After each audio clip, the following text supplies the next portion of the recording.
दोस्तों, आज की हमारी इस युवा पीढ़ी को स्वतंत्रता सेनानियों द्वारा किए गए कठिन प्रयासों के बारे में जागरूक करने के लिए आपके समक्ष एक ऐसे महान क्रांतिकारी नेताजी सुभाष चंद्र बोस की बहादुरी और बलिदान की कहानी एक छोटे से नाटक के रूप में प्रस्तुत करेंगे।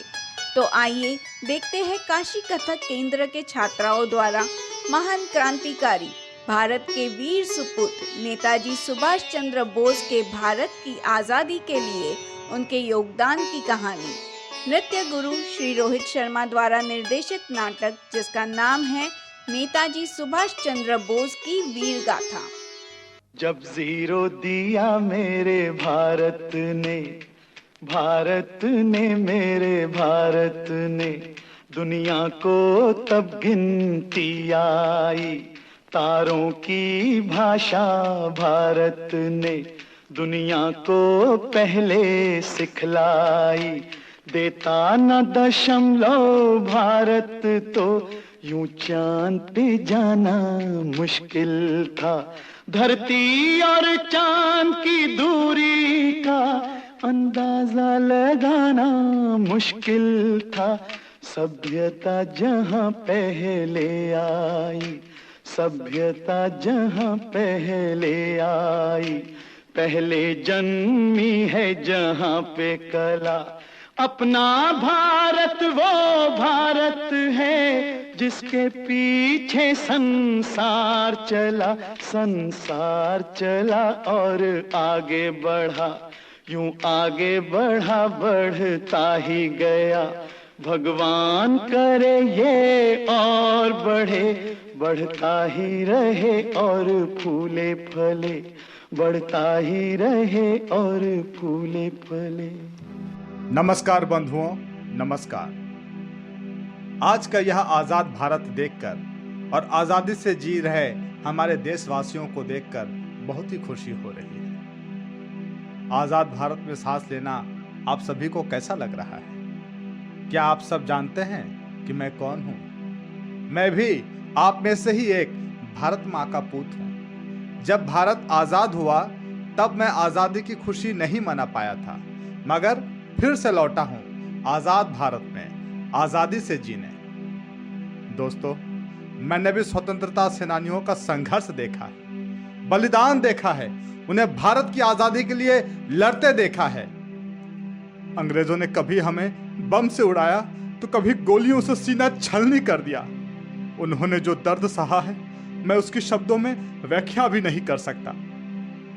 सभी ने अपनी मातृभूमि भारत को आज़ाद करने के लिए अपना बहुत बड़ा योगदान दिया है।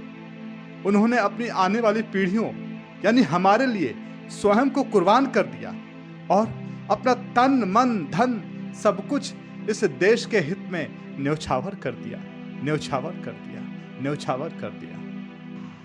23 जनवरी 1897 जब भारत पर ब्रिटिश सरकार का राज चल रहा था, तब कटक के उड़ीसा में एक महान क्रांतिकारी नेताजी सुभाष चंद्र बोस जी का जन्म हुआ। बहुत ही बुद्धिमान सुभाष चंद्र बोस जी ने 1920 में इंग्लैंड में ICS की परीक्षा में चौथे नंबर पर सफलता पाई थी। उनका जीवन तरक्की की राह पर था, पर खून में देशभक्ति की ज्वाला भी थी। 1921 में जब उन्होंने गांधी जी को भारत में सत्याग्रह और अहिंसा की लड़ाई लड़ते देखा, तो वह अपना सारा करियर छोड़कर भारत वापस आ गए और गांधी जी के साथ देश सेवा में जुड़ गए। और 1938 के चुनाव में वह भारतीय राष्ट्रीय कांग्रेस के अध्यक्ष चुने गए, जिसके बाद वह गांधी जी से मिलने गए। कांग्रेचुलेशन सुभाष। Thank you. प्रणाम बापू। बधाई हो सुभाष। आप खुश तो हैं ना? रक्षा के क्षेत्र में सेना के संघर्ष से हिंसा करना कोई समाधान नहीं है सुभाष। बापू ने अहिंसा पर आगे बढ़ने का रास्ता दिखाया है, हमें उस पर ही चलना चाहिए। बापू, आज पूरा देश जंग के नगारे बजा रहा है। अहिंसा की बांसुरी कौन सुनेगा? अहिंसा के मार्ग पर चलकर हमें आजादी नहीं मिलेगी। हमें विश्व युद्ध का फायदा उठाकर अंग्रेजों को भारत से बाहर भगाना होगा। फर्स्ट वर्ल्ड वॉर में भी तो हमने साथ दिया था ना बापू, लेकिन हमें क्या मिला? Rowlatt act, Jallianwala Bagh. तुम शांत हो जाओ सुभाष। इस युद्ध के बाद हम आजादी मांग लेंगे। आजादी कोई भीख नहीं है, यह हमारा अधिकार है, और अधिकार मांग कर नहीं, छीन कर लिया जाता है। तुम अहिंसा का व्रत ले लो सुभाष, तो हम साथ में काम कर सकते हैं। मुझे पूरा विश्वास है कि इस युद्ध के बाद हमें आजादी जरूर मिल जाएगी। नहीं बापू नहीं, मैं उस साम्राज्य का कभी समर्थन नहीं करूंगा जिसने 200 साल तक हम पर शासन किया है। भारत के जवानों का ब्रिटिश सरकार के लिए बलिदान नहीं सह पाऊंगा। अगर जवानों को लड़ना है तो भारत के लिए लड़े, अपनी मातृभूमि के लिए लड़े, अपने देश के लिए लड़े। सुभाष, हिंसा के मार्ग से मैं सहमत नहीं हूं। ठीक है बापू, तो आप अपने तरीके से लड़िए और मैं अपने तरीके से। मुझे आशीर्वाद दीजिए कि मैं अंग्रेजों से आजादी छीनकर अपने आजाद भारत में वापस लौट सकूं। विजयी भव। हम तुम्हारा इंतजार करेंगे सुभाष।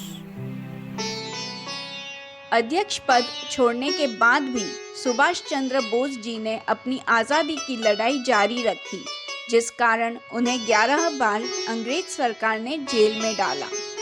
वर्ल्ड वॉर 2 के दौरान सुभाष चंद्र बोस जी को लगा कि आज़ादी छीन कर लेने का यह आखिरी मौका है, इसलिए उन्होंने दुश्मनों का दुश्मन दोस्त का सिद्धांत अपनाया और अंग्रेज़ों की नज़र से अपने आप को बचाते हुए वह हिटलर से मिलने जर्मनी पहुंच गए।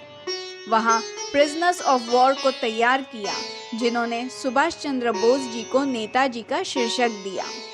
परंतु कुछ ही दिन में इस बात से मोह भंग होने के बाद कि जर्मनी भारत की स्वतंत्रता प्राप्त करने के लिए किसी भी तरह की मदद कर सकता है, वे तुरंत ही पनडुब्बी के सहारे जापान पहुंचे, जहां उन्होंने जनसभा में भाषण दिया। भारत माता की नमस्कार भाइयों और बहनों, आज मैं आप सबसे कुछ कहना चाहता हूं। तुम मुझे खून दो, मैं तुम्हें आजादी दूंगा। वह खून कहो किस मतलब का जिसमें उबाल का नाम नहीं, वह खून कहो किस मतलब का जिसमें उबाल का नाम नहीं, वह खून कहो किस मतलब का आ सके देश के काम नहीं, वह खून कहो किस मतलब का जिसमें जीवन ना रवानी है, जो परवश होकर बहता है वह खून नहीं पानी है। ऐ मेरे वीर जवानों, ऐ मेरे वीर जवानों, स्वतंत्रता के खातिर बलिदान तुम्हें करना होगा। तुम बहुत जी चुके जग में, लेकिन आगे मरना होगा। आज़ादी के चरणों में जो जयमाल चढ़ाई जाएगी, आज़ादी के चरणों में जो जयमाल चढ़ाई जाएगी, वह सुनो तुम्हारे शीशों के फूलों से गूंथी जाएगी।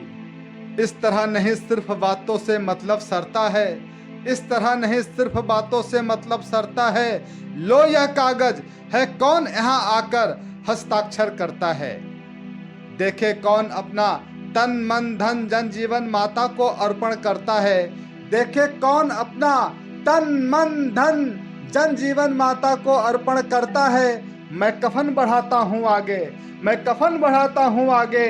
आए जो इसको हंस कर लेता है, आए जो इसको हंस कर लेता है, आए जो इसको हंस कर लेता है। साहस से बड़े युवक उस दिन, साहस से बड़े युवक उस दिन देखो बढ़ते ही जाते थे। चाकू छुरी कटारी से वे अपना रक्त गिराते थे।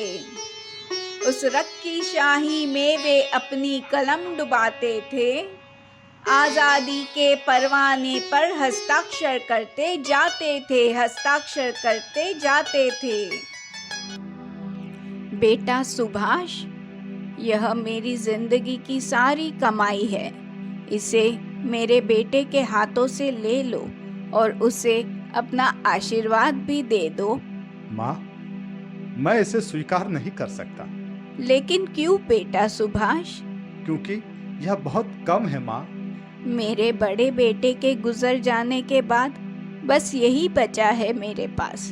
और अगर यह भी कम है तो मैं अपना मकान बेचकर तुम्हें। नहीं नहीं माँ, अगर तुम कुछ देना ही चाहती हो तो अपना अनमोल खजाना दे दो। तुम्हारा यह बेटा मुझे दे दो।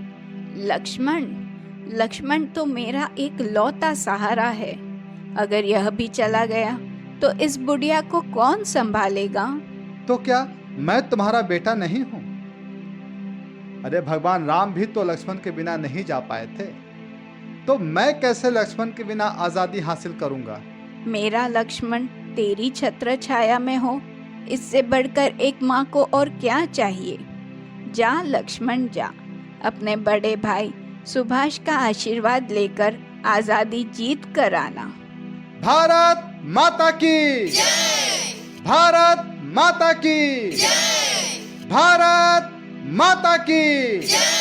कभी न हार मानने वाले नेताजी ने आखिरकार खुद की फौज तैयार कर ली और उसे हिंद फौज का नाम दिया, जिसमें 55,000 से भी ज्यादा वीरों ने देश के नाम कुर्बान होने की कसम खाई और साथ ही साथ रानी झांसी रेजिमेंट की भी घोषणा की, जिसमें 1000 से भी ज्यादा महिलाएं शामिल हुई थी। फिर एक जिद्दी लड़ाई में जापान को आत्मसमर्पण की घोषणा करनी पड़ी, जिसके बाद नेताजी ने साइगोन से टोक्यो की उड़ान भरी और उड़ान भरने के बाद फिर क्या हुआ, यह एक रहस्य ही रह गया। उस दिन तारों ने देखा था हिंदुस्तानी विश्व नया। उस दिन तारों ने देखा था हिंदुस्तानी विश्व नया, जब लिखा महावीरों ने खून से अपना इतिहास नया। बांधे जाते इंसान कभी तूफान न बांधे जाते हैं, काया जरूर बांधी जाती, बांधे न इरादे जाते हैं। वह दृढ़ प्रतिज्ञा सेनानी था, वह दृढ़ प्रतिज्ञा सेनानी था, जो मौका पाकर निकल गया वह पारा था। वह पारा था अंग्रेजों की मुट्ठी में आकर फिसल गया। वे कहाँ गए, वे कहाँ रहे, ये धूमिल अभी कहानी है। वे कहाँ गए, वे कहाँ रहे, ये धूमिल अभी कहानी है। हमने तो उनकी नई कथा आज़ाद फौज से जानी है। हमने तो उनकी नई कथा आज़ाद फौज से जानी है। आज़ाद फौज से जानी है। आज़ाद फौज से जानी है।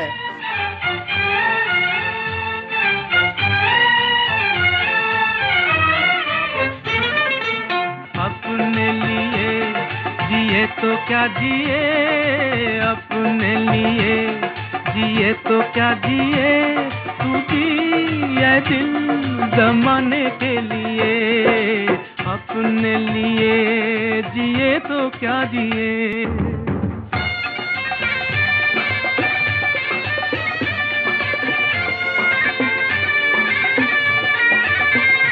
अपनी खुदी को जो समझा, उसने खुदा को पहचाना। अपनी खुदी को जो समझा, उसने खुदा को पहचाना। आजाद फितरत इंसान, अंदाज क्यों गुलामाना। सद ये नहीं झुकाने के लिए, सद ये नहीं झुकाने के लिए, तू जिए दिल जमाने के लिए। अपने लिए जिए तो क्या जिए।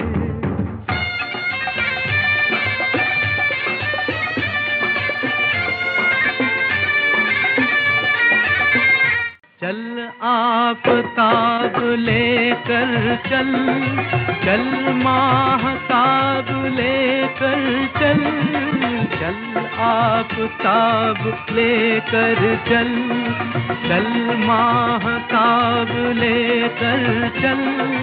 तू अपनी एक ठोकर में 100 इनकलाब लेकर चल।